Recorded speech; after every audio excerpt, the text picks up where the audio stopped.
Short selling क्या होता है और एंजल वन में आप शॉर्ट सेलिंग कैसे कर सकते हो, ये हम आज के वीडियो में पूरा प्रोसेस जो है वो उसका जानने वाले हैं। अब दोस्तों, शॉर्ट सेलिंग की मदद से आप गिरते हुए मार्केट में भी पैसा बना सकते हो। चलिए कैसे देखते हैं। तो सबसे पहले हम ये समझते हैं कि शॉर्ट सेलिंग क्या होता है और कैसे काम करता है। अब शॉर्ट सेलिंग का मतलब ये है कि इंट्राडे में जैसे आप कोई भी स्टॉक को बाय करते हो और जब उसकी प्राइस बढ़ जाती है आप उसको सेल कर देते हो। अब शॉर्ट सेलिंग में हमें ठीक इसका उल्टा करना है। कैसे, एग्जांपल के साथ मैं आपको बताता हूं। अब मान लेते हैं कि आपने कोई भी जो स्टॉक है उसको 100 रुपीज़ पर बाय किया है। अब इन केस उसका प्राइस 100 से 90 रुपीज़ पर आ जाता है, मतलब वो 10 रुपये से गिर गया, तो आपको शॉर्ट सेलिंग में 10 रुपीज़ का पर शेयर प्रॉफिट होगा। अब ये काम कैसे करता है ये समझिए। अब जैसे हम क्या करते हैं, जब भी इंट्राडे में कोई भी ट्रेड लेते हैं तो हम क्या करते हैं, बाय लो, यानी कि जब भी कोई शेयर की प्राइस सस्ती हो हम उसे खरीदते हैं और हम उसे बेचते कब है, जब उसकी प्राइस बढ़ जाए, मतलब सेल हाई। जब उसकी प्राइस कम होती है बाय लो, तब हम उसे खरीद लेते हैं और जब उसकी प्राइस बढ़ जाती है तब हम उसको हाई पॉइंट पर सेल कर देते हैं, तो हमें प्रॉफिट होता है। शॉर्ट सेलिंग में हमको इसके ठीक उल्टा करना है। कैसे, हमें सेल हाई को पहले करना है, मतलब जैसे कोई भी स्टॉक की प्राइस ज़्यादा है उसको हम पहले सेल करेंगे और जब उसकी प्राइस नीचे गिर जाती है उसको हम खरीद लेंगे।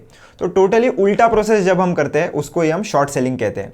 अब आपको ये क्वेश्चन आ रहा होगा कि अगर मेरे पास कोई शेयर नहीं है तो उसको मैं पहले बेचूंगा ही कैसे।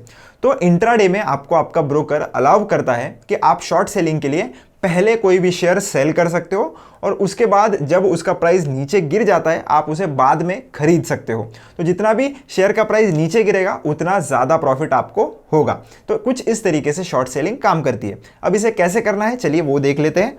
तो कोई भी स्टॉक, ऑप्शन, जिसमें भी आप फ्यूचर, जिसमें भी आप करना चाहते हो आप शॉर्ट सेलिंग कर सकते हो। हम फिलहाल स्टॉक्स का एग्जांपल ले लेते हैं, क्योंकि बिगिनर अगर आप हो तो स्टॉक्स में ही शॉर्ट सेलिंग आप ट्राई करना, फ्यूचर एंड ऑप्शंस में मत जाना, वहां पर बहुत ज़्यादा रिस्की होता है। तो एक एग्जाम्पल बेसिस के लिए हम इधर सर्च कर लेते हैं कोई भी स्टॉक, जैसे आइडिया का है, इसका ही एग्जाम्पल हम ले लेते हैं। कोई भी बाय सेल रिकमेंडेशन नहीं है दोस्तों। तो सेल वाले बटन पर मैं इधर क्लिक करूंगा। डायरेक्टली मैंने सेल वाले बटन पर क्लिक किया है। ये स्टॉक मेरे पास पोर्टफोलियो में अवेलेबल नहीं है और इनकेस है भी फिर भी आप उसमें शॉर्ट सेलिंग कर सकते हो। आपको सिंपली क्या करना है, ये जो इंट्राडे वाला जो ऑप्शन है ना, इसको सेलेक्ट कर लेना है। इसको सेलेक्ट करने के बाद ओके गॉट इट पे क्लिक कर देना। अगर कोई ये आता है तो मैं आपको बताऊंगा कि आगे वो क्यों आता है। तो इंट्राडे पर आपको सेलेक्ट कर लेना है। इंट्राडे पर सेलेक्ट करने के बाद आपको नंबर ऑफ शेयर्स यहाँ पर एंटर करने होते हैं कि कितने नंबर ऑफ शेयर्स में आपको ट्रेड करना है। जैसे एग्जांपल के लिए अगर मैं 10 शेयर्स इसके बेचना चाहता हूँ इंट्राडे में शॉर्ट सेलिंग। अब शॉर्ट सेलिंग सिर्फ और सिर्फ आप इंट्राडे में ही कर सकते हो। आप इस पोजीशन को कैरी फॉरवर्ड नहीं कर सकते, एक दिन से ज़्यादा होल्ड नहीं कर सकते। इंट्राडे यानी कि आज ही आपने ट्रेड लिया और आज मार्केट खत्म होने से पहले पहले ही इस ट्रेड को आपने क्लोज कर दिया और एग्जिट कर दिया। बस ध्यान रखना, मार्केट हमारा शुरू होता है 9:15 से, तो 3:30 तक हमारा मार्केट ओपन होता है। पर इंट्राडे की सारी पोजीशंस आपको 3:15 बजे के पहले पहले ही क्लोज कर देनी है। अगर आप खुद से क्लोज नहीं करोगे तो 3:15 बजे ये ऑटोमेटिक क्लोज होना शुरू हो जाती है और उस केस में आपको पेनल्टी भी लग सकती है। इसलिए कोई भी इंट्राडे में पोजीशन अगर आप लेते हो तो 3:15 से पहले पहले उसको स्क्वायर ऑफ आपको कर देना है। अब 10 शेयर हमने लगा लिए हैं। प्राइस आप लिमिट लगा सकते हो, मार्केट लगा सकते हो, आपकी मर्जी। लिमिट प्राइस अगर आपको लगानी है तो आप नीचे की तरफ लगाओगे, बट ऑब्वियस सी बात है आप ऊपर की तरफ की नहीं लगा सकते क्योंकि हम शॉर्ट सेलिंग कर रहे हैं। ऊपर से मेरा मतलब है अभी जैसे प्राइस चल रही है 10.15 के आसपास। अब मैं इधर लिमिट प्राइस 10.75 की नहीं लगा सकता, जो कि मार्केट प्राइस से ज़्यादा है, क्योंकि 10.75 की अगर मैं लिमिट ऑर्डर लगाऊंगा तो मेरा ये जो ट्रेड है वो मार्केट ऑर्डर पर ही प्लेस हो जाएगा। जैसे मैं आपको बता भी देता हूँ कि अगर मैं इधर 10.75 लगाऊं और मैंने इधर लिमिट लगा कर रखा है, शेयर्स हमने लगा दिए हैं, अभी मैं इधर प्लेस सेल ऑर्डर करता हूं। तो ध्यान रखना दोस्तों, जब कभी भी आप लिमिट ऑर्डर लगाए हो आप मार्केट के प्राइस के इसको ऊपर लगा सकते हो, मार्केट प्राइस से इसको नीचे नहीं लगा सकते। मार्केट प्राइस से नीचे आप जब बाय साइड का ट्रेड ले रहे हो, इंट्राडे में बाइंग कर रहे हो, तब आप लिमिट प्राइस जो है वो मार्केट प्राइस के नीचे लगा सकते हो और जब आप शॉर्ट सेलिंग का ट्रेड ले रहे हो तब आप लिमिट प्राइस को मार्केट प्राइस से ऊपर लगा सकते हो। अभी भी आप देख सकते हो हमारे ऑर्डर्स वाले सेक्शन में, यहाँ पर आपको ऑर्डर्स का सेक्शन मिल जाता है, उसमें ये वाला ऑर्डर हमारा अभी भी पेंडिंग है। क्यों? क्योंकि मैंने 10.75 का लिमिट प्राइस लगाया है। जब 10.75 मार्केट में आएगा तभी मेरा ये जो ऑर्डर है वो एग्जीक्यूट होगा। अगर नहीं आता है आज के दिन में तो ये ऑटोमेटिकली कैंसिल हो जाएगा। चलो इसको मैं कन्वर्ट टू मार्केट करके इसे मैं मार्केट में कन्वर्ट कर देता हूँ ताकि हमारी ये जो पोजीशन है वो शुरू हो जाए। आप पोजीशंस में देख भी सकते हो कि हमारी ये जो पोजीशन है वो एग्जीक्यूट हो चुकी है कौन से प्राइस पर, 10.16 के प्राइस पर। अब जितना आइडिया का शेयर इंट्राडे में गिरेगा उतना ज़्यादा प्रॉफिट मुझे होगा। अगर इंट्राडे में आइडिया के शेयर की प्राइस बढ़ती है तो मुझे लॉस होगा। अब इतना तो आपको सिंपल समझ में आ गया होगा कि शॉर्ट सेलिंग कैसे काम करती है। इसमें और एक कैच है जो मैं आपको बताता हूँ।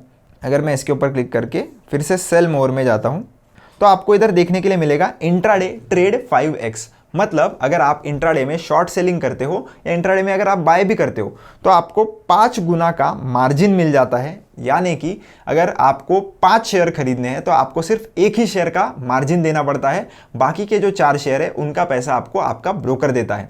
ये सिर्फ और सिर्फ आपको इंट्राडे में ही देखने के लिए मिलेगा, वो भी स्टॉक्स में। फ्यूचर एंड ऑप्शंस में आपको ये चीज़ ना बाइंग में ना सेलिंग में देखने के लिए मिलती है।